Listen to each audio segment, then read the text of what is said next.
Hello everybody and welcome to our check-in. We are going to continue with the music, but I think I'm going to combine a little music and movies because I think today I'm just going to dedicate to the 1980s. So just as a little flashback, so the 1980s was definitely my time period. I think when I think of the 1980s, first of all, my oldest sister hates the 1980s music. Her generation was the 70s, she loved it. But when I think about music in general, I think about music today, music in the past, and I remember, I'd watch all these documentaries and they would talk about Elvis, right? The king of rock and roll. And when he came out, everybody was like, oh, that type of behavior is terrible. That music is awful. Look at him, he's shaking his hips. Terrible. But then, of course, in the 60s came, you got to hear people like the Rolling Stones and the Who and Led Zeppelin, and going into the 70s, you have Aerosmith and the Eagles and all these people we'll talk about. But when the 1980s came, it was different. It was like kind of cheesy, right? Compared to like those classic tunes, hearing things like AC/DC, as far as like that type of band, or Aerosmith going to, like Blondie and, Steve Winwood, just not the same. But I don't know what it is about 1980s music, I love it.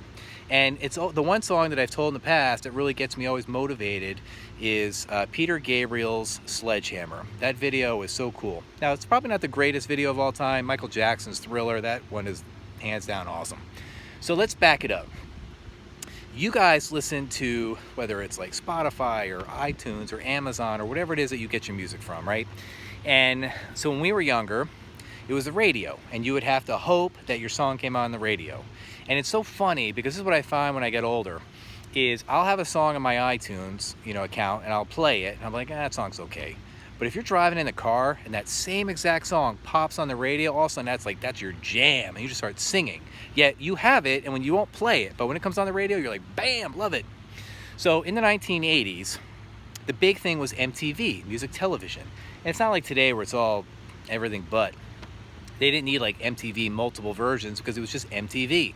And every once in a while, they would have singers like Madonna, Michael Jackson, whatever it might be. It would have like these special feature videos. The one thing about Michael Jackson from the 1980s, his videos, I felt like they were like full-length shows, really long.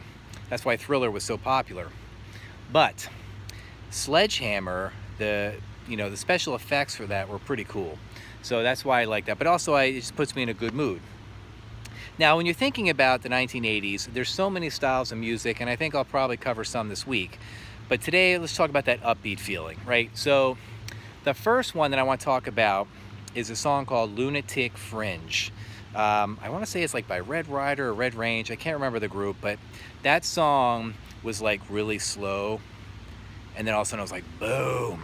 And it was from a movie, which I wish I could remember it. But the main character, Matthew Modine, he was a wrestler. And he wanted to beat this guy who was out of his weight range. So, of course, they had to do all this stuff to lose weight to wrestle this one guy so he could prove that he was as good as him.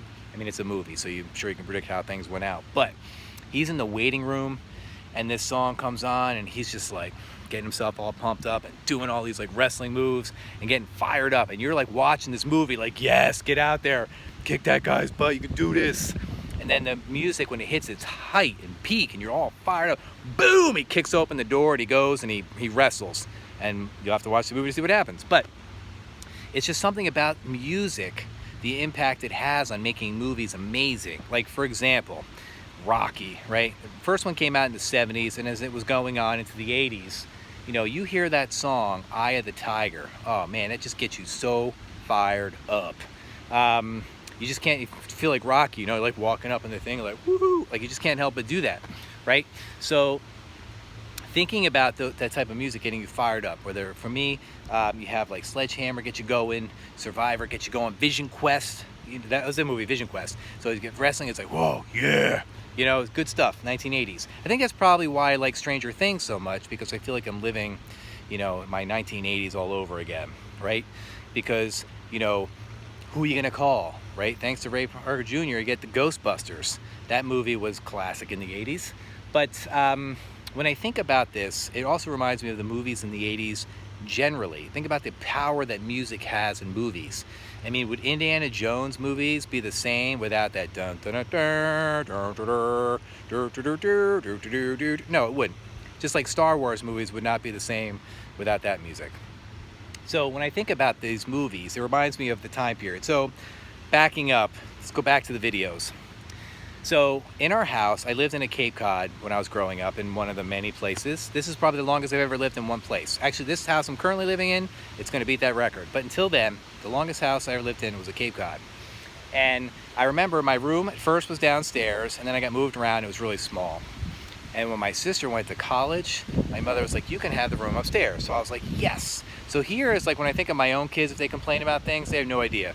So upstairs, my friends will attest to this. In the winter, it felt like 20 below zero, okay? Because it really wasn't insulated that well. So you'd have to have like 10 blankets. In the summer, it was like my own personal sauna. You went up there and it's just sweating, right? No air conditioning, barely any heat, but I loved it. It was the best because it was mine, and that's why I liked it. But I remember when I got a TV up there and I got cable and I could watch MTV, I just remember the first video I ever saw in that room was Jefferson Starship, We Built This City. Video's cheesy, big hair, the whole shebang. But it was like, yes, I felt like such an adult. I think I was like maybe, I don't know, 14 or something. I was like, this is the greatest thing ever. And even had my own phone. It was blue that my sister left behind. We're talking like the push button phone, beep, beep, beep, beep. You got to practice. And there was no area code. It was just 7 digits. I feel old now. But that music from there, it was just something that I used to love. Because back in the day, you'd have to wait for it to come on the radio. Okay?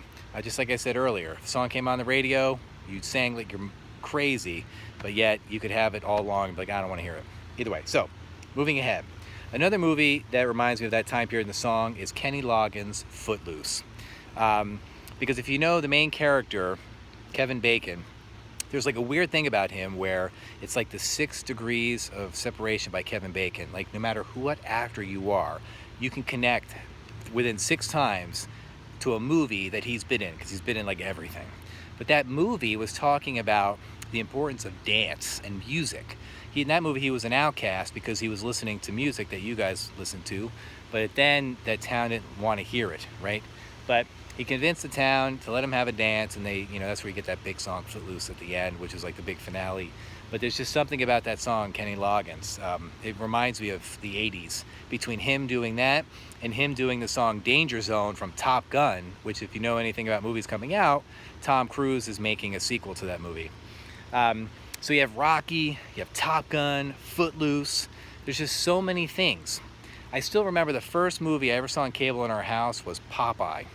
And think about that, Popeye. That's with Robin Williams. It's probably a little cheesy, but when you think about the music from the 80s, there was just something catchy about it. And it didn't matter if you were old or young and you were a singer. That's what made it so cool. Because I look at some of those people and I'm like, oh, that's moved, like, whether it's Robert Palmer, and he did Addicted to Love, or what's the other song he did? Simply Irresistible. When I look back at that, I was like, man, that guy looks like he's in his 40s and he's like hitting it big. So when you think about music, you think about what gets you pumped up. The goal is to just keep listening, right? Because I find that there's a lot more songs from that time period, but I'm going to end it on one song in the 80s, which I've talked about this in my class, but I'm going to end it on this one, and we'll talk more music tomorrow. But it's the song We Are the World. If you listen to that song, the original, they're both good, but the original, look at all the people in that video. One, they're pretty much all probably considered rock and roll Hall of Famers. But there's like nothing to that song. Like the lyrics, there's not a lot to it. We are the world, we are the children, like on and on and on. They say the same thing over and over again. But it didn't matter because it was so powerful. And you hear those people singing and talking because they're trying to help out other people. I think that's the key. They were using their music to help others. And when an artist makes a song, it doesn't necessarily mean, I'm sure part of it is they want money, right? Let's be obvious. But there's just something about music that gets you through things. When you're upset, you listen to those slow songs maybe. If you're mad, you might listen to heavy metal, or whatever you want to listen to. Like my wife, for some reason, she's listening to country all the time. I didn't even know she liked country, but apparently she does. So, when you're thinking about music, music is so powerful. It makes TV shows better, it makes movies better, it can make your mood better.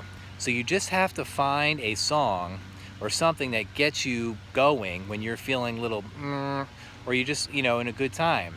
Now, the one thing that I have found that has been helpful, at least to me, when I think about music, because today is pretty much on the 80s, but this is just the last thing I'll say, is if you're having a playlist, make one playlist that just has a wide range of music. It could be 80s, it could be 90s, it could be 60s, because there's even those groups, like there's something about the Stones and the Beatles and the British rock invasion, so good. But Led Zeppelin, I just think Queen, that's another one too. Queen's a great group. But it's having that eclectic taste so you can hear all the different styles when you're hanging out. And you'll be surprised how different songs will connect to your emotions. And I think it'll help you determine what songs you really want to listen to potentially when you're feeling a certain way. That's all I got to say for today. I know it was kind of random. 80s, I love 80s music. And I think of,